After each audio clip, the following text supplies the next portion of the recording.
అట్లాగే అనుకున్నాడు జక్కయ్య కూడా. కానీ ఈ సెలబ్రిటీ ఎలాంటి ఆయన కాదు.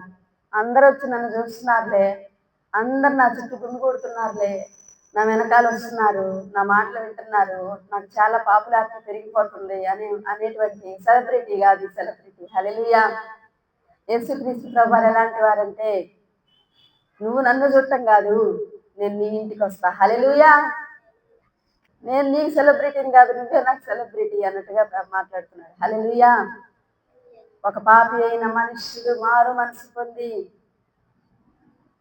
దేవుని యొక్క రక్షణను పొందుకుంటే పరలోకంలో ఏం జరిగిందంట? ఆ మాట చూద్దాం. లూకాసు వార్త 15వ అధ్యాయం 7వ వచనం చూద్దాం. అటువలే మారు మనస్సు అక్కరలేని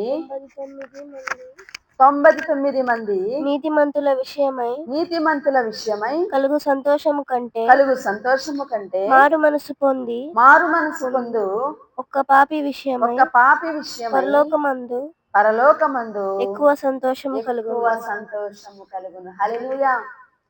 ఒక్క పాపి మారు మనసు పొందితే పరలోకంలో ఏం కలిగిందంట? సంతోషం, జాయ్, సెలబ్రేషన్. అంటే ఇక్కడ ఈ పాపి మారు మనసు పొందితే అతను ఎవరు? గొప్ప సెలబ్రిటీ అన్నమాట పరలోకంలో. హల్లెలూయా. పరలోకమే అక్కడ ఏం చేస్తుందంట? సంతోషిస్తుంది, వీణలు మోగుతాయి. పరలోకంలో ఇక్కడ ఒక పాపి మారు మనసు పొందితే పరలోకంలో వీణలు మోగుతాయి, వాయిద్యాలు మోగుతాయి, దేవదూతల కోరస్లు మొదలు పెడతారు, అక్కడ విందు జరుగుతుంది. There is a great celebration. ఇక్కడేమో ఏమేమో పండగలు, ఆ పండగలు ఈ పండగలు అంటే, ప్రభువా ఈ పండగలో నన్ను ఆశీర్వదించయ్యా అంటే, అదేం పండగ అంటాడు ప్రభు. ఆయనకే తెలియదు ఇక్కడ జరిగే పండగలు. ప్రభువా ఈ దినాన నీ పుట్టినరోజు దినాన నన్ను ఆశీర్వదించాలి, అదేం పండగ, నేను ఎప్పుడు చెప్పాను అంటాడు ఆయన. ఈ భూమి మీద జరిగే పండగలు ఆయనకు తెలియదు, ఎందుకంటే ఆయన చెప్పలే బైబిల్ గ్రంథంలో. కానీ పరలోకంలో జరిగే పండుగ ఏంటో తెలుసా? రక్షణ పండుగ. హల్లెలూయా. క్రైస్తవ సంఘానికి ఇచ్చిన పండుగ ఇది, రక్షణ అనే పండుగ. ఆ పండుగ జరిగితే ఈ వ్యక్తిని బట్టి పరలోకంలో ఏం జరిగిద్దంట? గొప్ప పండుగ, గ్రేట్ సెలబ్రేషన్. అంటే ఈ వ్యక్తి ఇక్కడ ఒక సెలబ్రిటీగా మారిపోతున్నాడు పరలోకంలో. పరలోకము ఆ వ్యక్తిని గుర్తిస్తుంది, లొకేట్ చేస్తుంది. ఆ వ్యక్తి ఇక పరలోకము యొక్క మరి ఆధీనంలో, పరలోకం యొక్క కనుసన్నల్లో ఉంటాడనమాట.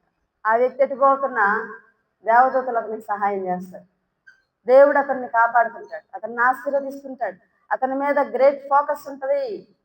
ఒక పాపి మారు మనసు పొందితే సామాన్యమైన విషయం కాదు. అందుకే యేసుప్రభు వారు కూడా ఇక్కడ ఏమంటున్నారు? జక్కయ్య, నువ్వు నన్ను చూడటం కాదు సెలబ్రిటీ లాగా, నేను నిన్ను చూస్తున్నా సెలబ్రిటీ లాగా. హల్లెలూయా. నువ్వు నీ పాపాన్ని మానుకొని, నీ యొక్క చెడు అలవాట్లు మానుకొని, నీ చెడ్డ జీవితాన్ని మానుకొని, నువ్వు గనుక నా వైపు తిరిగి మారు మనసు పొందితే నీవే ఒక సెలబ్రిటీ, నీవు నాకు చాలా అత్యంత ప్రాముఖ్యమైన వాడవు అని చెప్తున్నాడు ఇక్కడ.